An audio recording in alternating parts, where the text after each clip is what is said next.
નાનક શા કહે છે, દેહ નૈન બિના, આંખ ન હોય ભાઈ તો આખી જિંદગી પછી કેવી થઈ જાય માણસને ને? કાંઈ દેખાય નહીં, કાંઈ ખબર. મોર કેવો હોય ખબર તો પડે નહીં. કોઈ એમ કે આ મોર છે, કોયલ કેવી હોય, માણસ કેવો હોય, મકાન કેવું હોય. તમે ખાલી ઇમેજિન કરો ને કે ભલે જન્મથી આંખ ન હોય તો કેવી દુનિયા લાગે આપણને.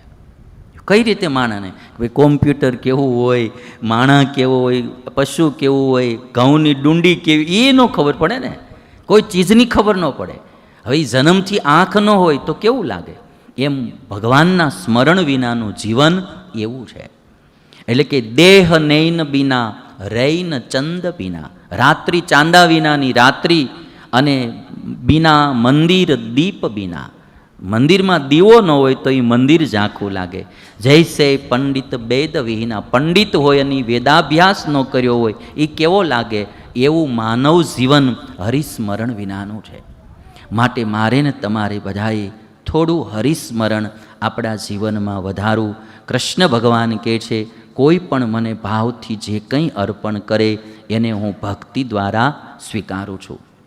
અને ભગવાને એક વાત કીધી કે અર્જુન, અહમ સર્વસ્ય પ્રભવો મત્તઃ સર્વં પ્રવર્તતે ઇતિ મત્વા ભજન્તે મામ બુદ્ધા ભાવ સમન્વિતા. અર્જુન, બધાનું કારણ હું છું. જે મને ભાવથી ભજે છે એના યોગક્ષેમની પણ રક્ષા હું કરું છું. આજે મારો ભક્ત થાય એના યોગની અને ક્ષેમની રક્ષા હું કરું. યોગ અને ક્ષેમ, યોગ ક્ષેમમ વહામ્યહમ, ગીતાનું જે આ વાક્ય. યોગ એટલે કોઈ વસ્તુ એને મેળવવાની હોય, એ મળવી એનું નામ યોગ, અને મળેલી વસ્તુની રક્ષા કરવી એનું નામ ક્ષેમ. તો જે મારો આશ્રિત બને એના યોગ ક્ષેમની રક્ષા હું કરું છું. અને તો અર્જુનના જીવનમાં આપણને ચોખ્ખું દેખાય. બધું ધ્યાન કૃષ્ણએ જ રાખ્યું. દાદા ખાચરનું બધું જ ધ્યાન સ્વામિનારાયણ ભગવાને રાખ્યું. બધું જ એના વ્યવહારનું ધ્યાન એ સ્વામિનારાયણ ભગવાન રાખતા. ઈશ્વરના અવતાર આ લોકમાં આવે તો પણ એ બધું ધ્યાન રાખે ભાઈ. તો ભગવાન બધાનું ધ્યાન રાખનારા છે. એટલે મારે ને તમારે એમની ભક્તિ કરવી. અને ભગવાન કહે છે, મારી જે ભક્તિ કરે દદામી બુદ્ધિ યોગમ તમ, હું એને સારી બુદ્ધિ આપું છું. શરણે જઈને આપણે એક વાત તમને ખાલી અંતમાં છેલ્લી કરી દઉં. મારે ને તમારે બધાએ રોજ ભગવાનની પ્રાર્થના કર્યા કરવી. હારે માર્ગે જવું હોય ને તોય મારે ને તમારે પ્રાર્થના કરવી રહી. મને એક એવો વિશ્વાસ છે કે રોજ જે માણસ ઈશ્વરને હારી પ્રાર્થના કરે ને, વહેલી મોડી ભગવાન સાંભળે ને સાંભળે. આપણું અંતઃકરણ શુદ્ધ કરે, આપણા આત્માને શુદ્ધ કરે, આપણું જીવન આખું ભક્તિમય બનાવે. એ ઈશ્વર જ બનાવે. આપણે તો નિમિત્ત માત્ર છીએ. કોઈ દી સાધન કરીને ભગવાનને પામી જશું એવી વાતે નથી. એની આગળ આપણે સાધન શું કરી શકીએ? એને કંઈ જોતું નથી આપણી પાસે. આપણે શું સાધન કરવાના? સાધન તો એક નિમિત્ત છે. કોઈનામાં ભાવ હોય તો વ્યક્ત કરવો હોય તો કાંઈક તો આપણે કરવું પડે ને. મતલબ ભાવ કેમ વ્યક્ત કરવો? પત્ની હોય એ એમ કીધા કરે, મને તમારામાં બહુ ભાવ છે, મને તમારામાં બહુ ભાવ છે. હાજા માંદા હોય તો માળી કોઈ સેવા ન કરે. કોઈ દી એમ ન પૂછે કે આજ તમારે શું ખાવું છે, કે આપણી રુચિ જાણીને ખાવાનું બનાવી દે નહીં. કોઈ દિવસ કોઈ પ્રકારની સેવા કરે નહીં. તો એવા ભાવને હું ધોઈ પીવો? ભાવ છે એમ કહેવાથી શું મતલબ થાય ભાઈ? ભાવ છે એ કોઈને કોઈ ક્રિયા દ્વારા વ્યક્ત થાય ને. આ ભાવ છે એ તમારા દિલમાં બરાબર, પણ એ વ્યક્ત થયા વિના રહે નહીં. આ એ કોઈ પણ એમાં સમર્પણ હોય, એમાં સેવા હોય, એમાં કેટલું એનું ધ્યાન રાખવામાં આવતું હોય, ત્યારે માણસને એમ થાય કે એને મારામાં બહુ ભાવ છે. એટલે ભગવાન કે હું તમે જે કંઈ કરીએ તો આપણો ભાવ વ્યક્ત માટે કરવામાં આવે. ભગવાન કે પત્રમ પુષ્પમ તો એમ કીધું ને, પણ કાંઈક તો વ્યક્ત તો કરવું ને. હાવ લોખેશ થવાનો મતલબ શું? એક ભાઈ મને બહુ કીધા કરતો, આ વાત મને એમાંથી યાદ આવી ગઈ. જ્યારે હું જાઉં ને એ સિટીમાં મને કે મને તમારામાં બહુ ભાવ છે. તમને આમ જોઉં ને કે મને બહુ આનંદ થઈ જાય. બધું મારે ન કહેવાય, પણ હવે આટલા સમજી જાવ તો. એટલે ભાવ ખાલી કહેવાથી નથી થતો, ભાવ વ્યક્ત કરવા માટેની અમુક ચીજ હોય. એમ આપણે કંઈ પણ થોડું ઘણું ભજન, ભક્તિ, જપ, તપ, વ્રત, દાન, પુણ્ય કંઈ કરીએ, એ આપણી ભાવના ઈશ્વર પ્રત્યે વ્યક્ત કરીએ. તો 5 પ્રાર્થના આજ હું તમને ખાલી એકવાર બતાવું. જો બને ને તો રોજ કરજો. આ 5 પ્રાર્થના. આ આધ્યાત્મિક લેવલે ઊંચું જવા માટે અને સુખી થવા માટે એક પ્રાર્થના તો ભગવાનને આ આપણે રોજ કરવી કે હે ભગવાન, મને મારા સ્વરૂપનું યથાર્થ જ્ઞાન થાય, તમારા સ્વરૂપનું યથાર્થ જ્ઞાન થાય, અને બંનેના મિલનમાં વિઘ્ન કરનારી માયા થકી મને પર કરજો.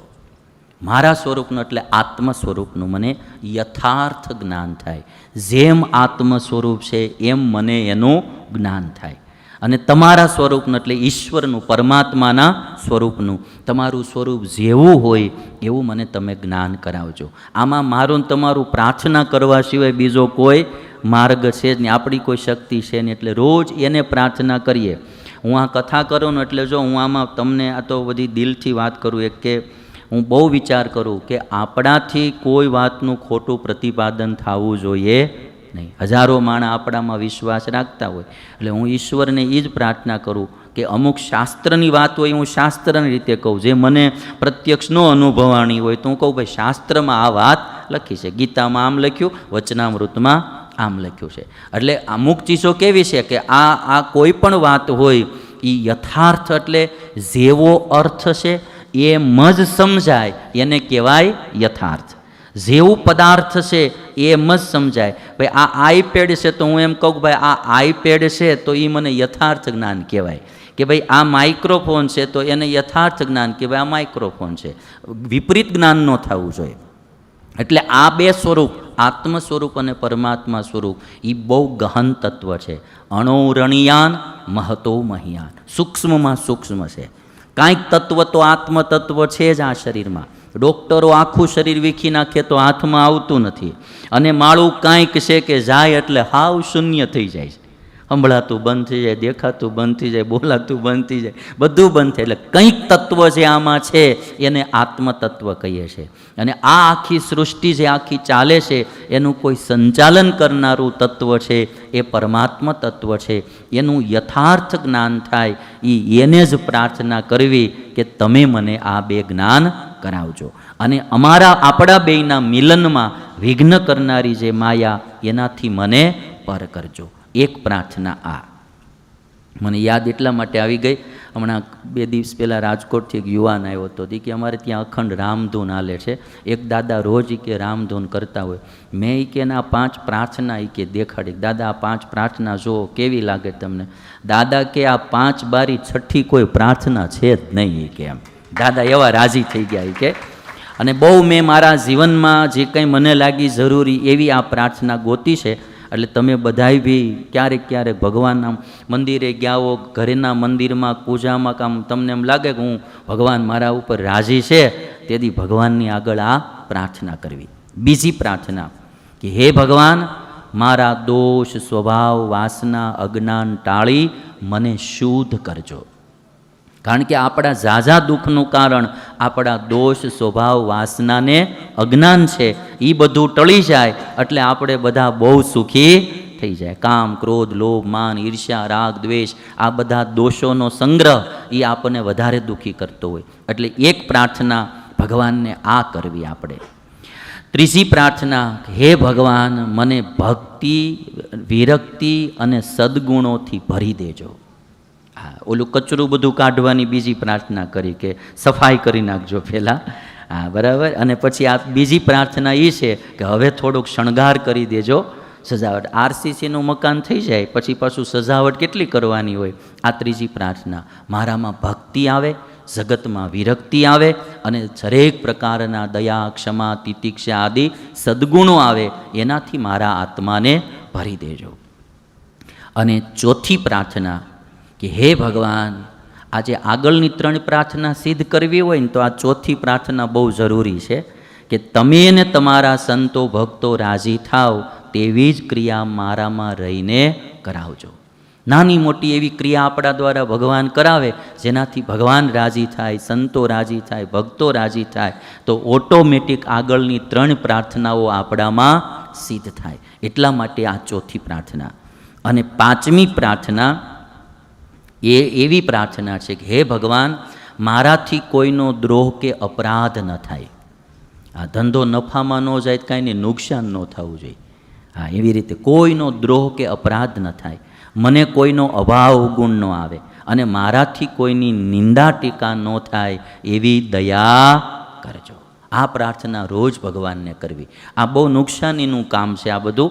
એટલે આ કાંઈ આપણાથી ન થાય ને એટલે કમસે કમ જીવનમાં નુકસાની જાય નહીં. આ 5 પ્રાર્થના રોજ આપણે જીવનમાં કરતા રહેશું તો એક દિવસ અર્જુન જેવા કે નરસિંહ મહેતા કે મીરાબાઈ જેવા, દાદા ખાચર જેવા ભગત આપણે પણ થાશું ને થાશું.